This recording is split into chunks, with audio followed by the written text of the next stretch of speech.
11 மாணவர்களை கடத்தி காணாமலாக்கிய சம்பவத்தின் குற்றவாளி வெகு விரைவில் நீதிமன்றில் முன்னிலைப்படுத்தப்படுவார் என்று ஜனாதிபதி அனுரகுமார திசாநாயக்க தெரிவித்துள்ளார்.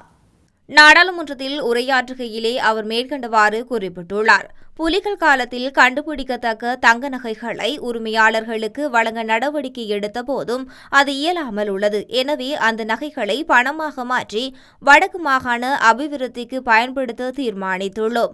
அதேவேளை செம்மணி மனித புதைகுழி தொடர்பில் முறையான விசாரணைகளை மேற்கொண்டுள்ளோம். ஆணைக்குழு அமைத்து உண்மையை மூடி மறைக்கவில்லை. உண்மையை கண்டறியும் அவசியம் எமக்கு உண்டு. இராணுவத்தினர் குற்றம் இழைத்திருந்தால் அவர்களுக்கு எதிராக சட்ட நடவடிக்கை எடுப்பது இராணுவத்தினரை வேட்டையாடுதல் என்று குறிப்பிட முடியாது. அது மாத்திரமன்றி 11 மாணவர்களை கடத்தி காணாமலாக்கிய சம்பவம் தொடர்பில் முறையாக விசாரணைகள் மேற்கொள்ளப்பட்டும் வருகின்றன. குற்றவாளி வெகு விரைவில் நீதிமன்றத்தில் முன்னிலைப்படுத்தப்படுவார். சட்டத்தை சரியாக செயற்படுத்தும் போது இராணுவ பழிவாங்கல் என்று கோஷம் எழுப்ப வேண்டாம் என குறிப்பிட்டுள்ளார்.